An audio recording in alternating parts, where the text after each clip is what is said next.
Massonneau, Senior Change Maker chez Faber Novel Institute, c'est ça? Oui, Qu'est-ce que bonjour. c'est que Faber Novel Institute? Bonjour. Alors Faber Novel Institute, c'est une filiale du groupe Faber Novel Mhm. qui accompagne ses clients dans leur acculturation numérique. Dit plus simplement, on accompagne nos clients pour faire de leurs organisations des endroits plus collaboratifs, plus innovants et plus digitaux. Alors, qu'est-ce que ça apporte aux grands groupes, par exemple? En fait, l'enjeu qu'on adresse aujourd'hui, c'est celui des évolutions et des compétences et des modes de travail. Des compétences parce que dans 15 ans, les métiers qu'on fera sont pour la plupart pas encore inventés aujourd'hui, donc on a besoin de monter rapidement en compétences et d'évoluer sur ces sujets-là. Et puis celle des modes de travail parce qu'avec des acteurs comme des Uber, des Tesla, etc., qui viennent casser un marché et en quelques années remplacer des acteurs qui sont là depuis des dizaines et des dizaines d'années, si on conserve les modes de travail habituels, on n'est pas capable d'aller assez vite pour s'adapter à ce type de nouveaux acteurs. Et en quoi vous aidez? Comment? Vous aidez à accélérer tout ça? On aide à accélérer tout ça, on aide les entreprises à travailler plus vite et en travaillant avec eux à tous les niveaux de la vision, en travaillant avec les dirigeants de l'entreprise pour inscrire leur vision dans une économie qui change et pas partir sur des préceptes archaïques, c'est un grand mot. Mais du coup, c'est leur vision voilà. qui doit changer. C'est leur vision qui doit changer. Leur mentalité aussi, c'est pour ça qu'on travaille, notre premier travail, c'est de travailler avec les dirigeants. Oui. Et pour nous, la révolution du travail, elle passe d'abord par ça. Par la tête. C'est pas forcément les nouveaux salariés qui rentrent qui vont pousser les autres dehors. Nous, on ne croit pas du tout à ça. Ça passe d'abord par la tête. Et ensuite, effectivement, ça passe par des modes de travail qui sont un peu différents, qui sont plus collaboratifs, plus agiles.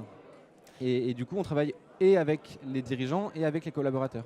Oui, mais est-ce que le fait de vous adresser directement à des patrons, est-ce que c'est pas plus, comment dirais-je, plus difficile? Parce que c'est quand même ceux ils ont envie d'évoluer, mais ils ne le font pas très concrètement forcément tout le temps, si. Comment vous faites?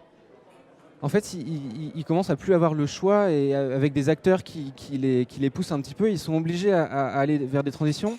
Mais je vous trouve un peu dur. En fait, ils ont envie d'évoluer.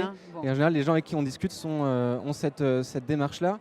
Et nous, on va proposer différents formats en fonction du niveau de maturité des organisations avec lesquelles on travaille et puis de leur secteur. Voilà. Donc on peut par exemple emmener un comité exécutif d'une grosse entreprise, aller à San Francisco, à Tel Aviv ou à Shanghai, rencontrer des startups, rencontrer ces acteurs de l'innovation pour aller s'inspirer et ensuite diffuser ce type de culture dans leurs entreprises à eux. D'accord. Est-ce que la révolution du travail, elle est là justement? Elle est dans tout ce changement qui finalement est accepté puisque vous me dites que ça marche. Alors c'est pas un claquement de doigts à chaque fois, hein, vous avez raison. Oui, je pense que la révolution du travail, elle est là. Quand vous dites qu'ils n'ont plus le choix, c'est parce que ça avance ailleurs, ou dans d'autres pays aussi, et que tout ça c'est très global? Oui, c'est complètement global. C'est complètement global. Et les acteurs que je citais qui viennent casser un petit peu, disrupter un petit peu les marchés, on avait l'habitude qu'ils viennent des États-Unis. Aujourd'hui, ils viennent plus forcément des États-Unis, ils viennent aussi beaucoup de la Chine. Il y a des acteurs de partout en fait qui peuvent émerger. Il y a un acteur qui vient concurrencer Uber en France, qui vient d'Europe de l'Est. Donc voilà, ça devient difficile de prévoir. Et donc, puisqu'il est de plus en plus difficile de prévoir, il faut être de plus en plus capable de s'adapter rapidement aux situations qui changent. Et comment on s'adapte? Comment on s'adapte? On s'adapte en changeant les modes de travail qui sont jusqu'aujourd'hui très process et très long terme. Aujourd'hui, pour lancer un produit, les cycles dans les entreprises, ça va être plusieurs mois, voire plusieurs années. Et nous, on aide les entreprises à s'inspirer des startups qui ont un fonctionnement un peu différent, qui vont prototyper très rapidement et puis qui vont tester des prototypes. Si les prototypes fonctionnent, on les lance et on n'attend pas 1 an et demi. S'ils ne fonctionnent pas, on itère et on recommence et on reprototype et on retravaille. Donc voilà, l'idée c'est de s'inspirer des startups pour faire évoluer les modes de travail des grands groupes. D'accord. Vos projets pour cette année et prochaine? Les projets, Faber Novel, c'est un institute, c'est une offre du groupe Faber Novel. C'est une entreprise à part entière depuis 2 ans. Et aujourd'hui, c'est 50% de croissance sur l'année, donc quasiment. Donc voilà, le projet, c'est de continuer à accompagner nos clients, mais on sent qu'il y a un vrai besoin sur cette thématique-là. On a l'impression que c'est vraiment... Dernière question, parce que je sais que vous êtes attendu. Qu'est-ce qui vous a le plus surpris sur ces 2 jours de Revolution at Work? Je viens d'arriver, donc j'interviens. Donc je ne sais pas encore ce qui m'a surpris, mais j'attends d'être surpris, notamment par la conférence sur laquelle j'interviens juste après, qui s'appelle « Quand les écosystèmes deviennent des Fabworks ». Et le mot Fabworks m'a surpris parce que je ne l'avais jamais entendu et qu'il a effectivement été inventé pour la conférence.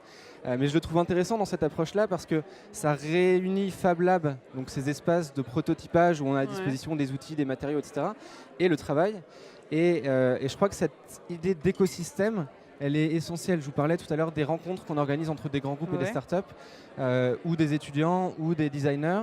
Et ce côté, mettre dans un même chaudron des gens qui sont différents et qui ne pensent pas tous de la même manière, c'est pour moi la seule façon d'arriver à quelque chose de nouveau et qui permet de garder ce rythme dont je parlais. Arthur Massonneau, merci beaucoup. Merci à vous. Senior Changemaker chez Faber Novel Institute. Merci beaucoup. Et on se retrouve tout de suite avec un nouvel intervenant.